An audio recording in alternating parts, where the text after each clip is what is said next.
নতুন তৃণমূল বা বিদ্রোহী তৃণমূল বিতম্পন বন্দ্যোপাধ্যায়ের নেতৃত্বে এবং বিরোধী দলের তার মর্যাদা দিয়েছেন তাকে তেমনি লোকসভার ক্ষেত্রেও দেখা যাচ্ছে যে একই রকম সেই ভাঙনের ছায়া সেখানে কাবুলি দস্তিদারের নেতৃত্বে এখন অব্দি যা জানা যাচ্ছে অন্তত 18 জন সাংসদ লোকসভায় তারা সই করেছে, দলের প্রতি অনাস্থা জানিয়েছে এবং তারা স্পিকারের অফিসে চিঠি দিয়েছে বলে জানা যাচ্ছে।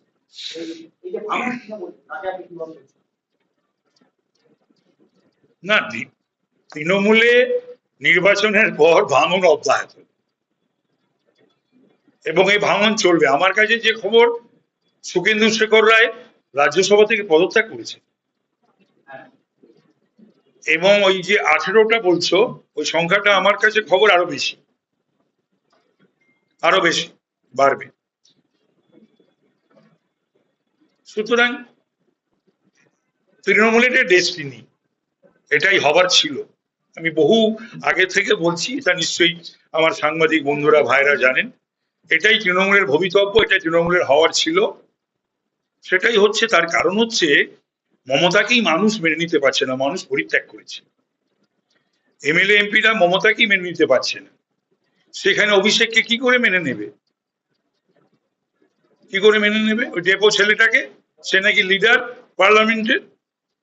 তো সুতরাং যার সেলফ রেসপেক্ট রয়েছে বা ডিগনিটি বোধ রয়েছে তার পক্ষে মেনে নেওয়া সম্ভব নয়। তারপরে নাকি মমতা ব্যানার্জি মিটিং এ বলছেন অফিসে গেলে উঠে দাঁড়াও, স্ট্যান্ডিং ওভেশন দাও। এটা জানি না, এটা যদি কারোর আত্মমর্যাদা বোধ থাকে তাহলে সে তৃণমূল কংগ্রেস করবে না। এগুলো দল ছিল, এটা তো দল নয়, এটা অদ্ভুত একটা। আগে ছিল একজন, এখন দুজন হয়েছে কয়েক বছর।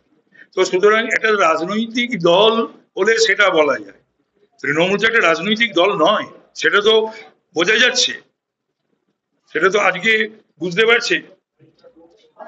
যাচ্ছে না, এমএলএদের যাচ্ছে না, সে কাউন্সিলররা যাচ্ছে না, সেটা আমাদের জানিয়ে দিচ্ছে, আমরা কিন্তু গেলাম না। আবার সেই ইলেকশন পোস্টপন্ড হচ্ছে। আর ওখানেও মমতা ব্যানার্জি বেছে নিলেন আজকের দিনটা, ভাঙনের দিনটা, না এমপিরা বেছে নিলেন, সুখেন্দু শেখর রায়রা বেছে নিলেন আজকের দিন, নাই বলতে পারবো।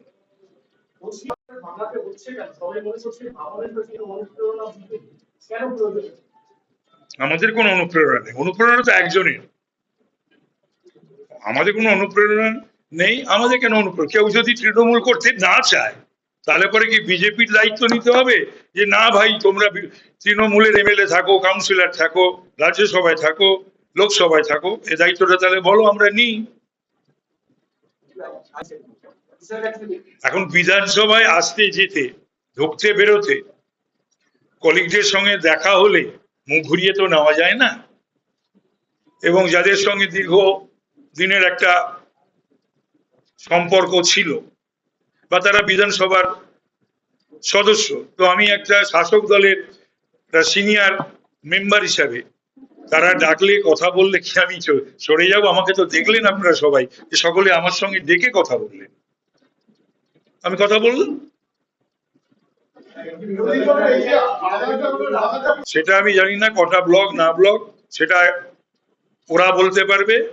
তবে এটা ঘটনা আমরা জানি, ওদের সকলেই তো বিরোধী যারা আছে, আদার দেন আস, আমরা ছাড়া আর যারাই আছে তারাই তো বিরোধী দলের সদস্য। ওই সকল বিরোধীদের তো আমাদের সময় দিতে হবে, টাইম দিতে হবে বলার জন্য।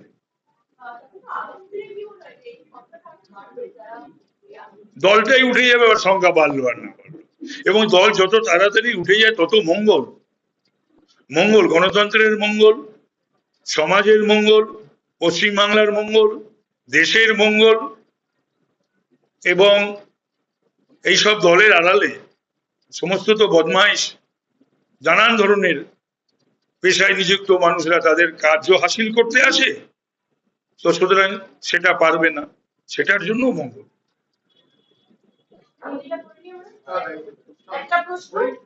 নতুন তৃণমূল বা বিদ্রোহী তৃণমূল বিতম্পন বন্দ্যোপাধ্যায়ের নেতৃত্বে এবং বিরোধী দলের তার মর্যাদা দিয়েছেন তাকে তেমনি লোকসভার ক্ষেত্রেও দেখা যাচ্ছে যে একই রকম সেই ভাঙনের ছায়া সেখানে কাবুলি দস্তিদারের নেতৃত্বে এখন অব্দি যা জানা যাচ্ছে অন্তত 18 জন সাংসদ লোকসভায় তারা সই করেছে, দলের প্রতি অনাস্থা জানিয়েছে এবং তারা স্পিকারের অফিসে চিঠি দিয়েছে বলে জানা যাচ্ছে। এই যে ভাঙন তৃণমূল, তাকে আপনি কিভাবে দেখছেন? না, তৃণমূলে নির্বাচনের পর ভাঙন অব্যাহত এবং এই ভাঙন চলবে। আমার কাছে যে খবর, সুখেন্দু শেখর রায় রাজ্যসভা থেকে পদত্যাগ করেছে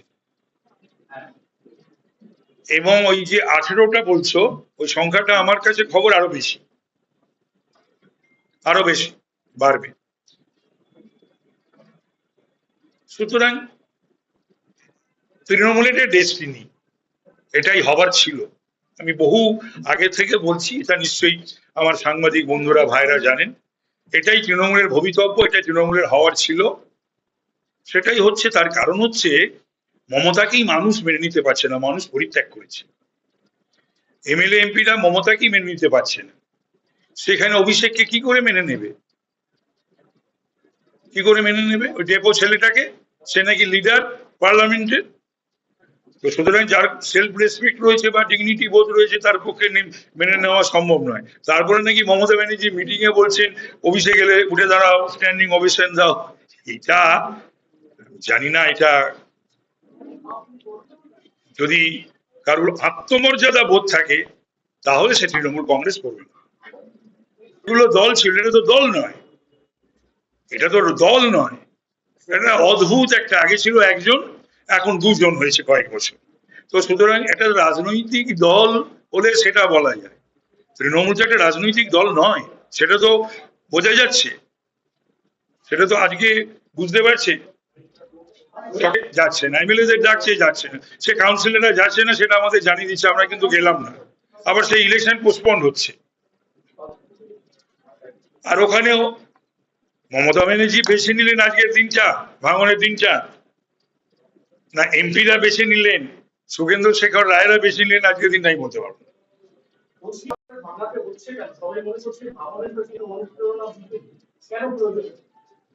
আমাদের কোনো অনুপ্রেরণা নেই, অনুপ্রেরণা তো একজনের,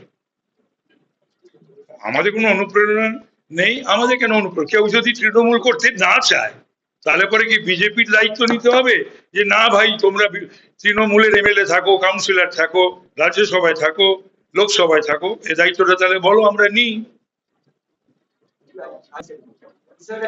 এখন বিধানসভায় আসতে যেতে, ঢুকতে বেরোতে, কলিগদের সঙ্গে দেখা হলে মুখ ঘুরিয়ে তো নেওয়া যায় না, এবং যাদের সঙ্গে দীর্ঘ দিনের একটা সম্পর্ক ছিল বা তারা বিধানসভার সদস্য, তো আমি একটা শাসক দলের সিনিয়র মেম্বার হিসাবে তারা ডাকলে কথা বললে কি আমি সরে যাব? আমাকে তো দেখলেন আপনারা সবাই, যে সকলে আমার সঙ্গে ডেকে কথা বললেন, আমি কথা বললাম। সেটা আমি জানি না কটা ব্লক না ব্লক, সেটা ওরা বলতে পারবে। তবে এটা ঘটনা আমরা জানি, ওদের সকলেই তো বিরোধী, যারা আছে আদার দেন আস, আমরা ছাড়া আর যারাই আছে তারাই তো বিরোধী দলের সদস্য। ওই সকল বিরোধীদের তো আমাদের সময় দিতে হবে, টাইম দিতে হবে বলার জন্য।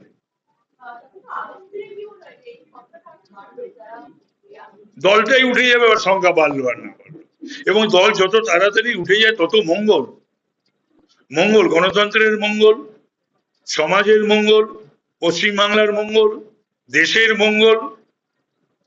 এবং এইসব দলের আড়ালে সমস্ত তো বদমাইশ, নানান ধরনের পেশায় নিযুক্ত মানুষরা তাদের কার্য হাসিল করতে আসে, তো সুতরাং সেটা পারবে না, সেটার জন্য মঙ্গল।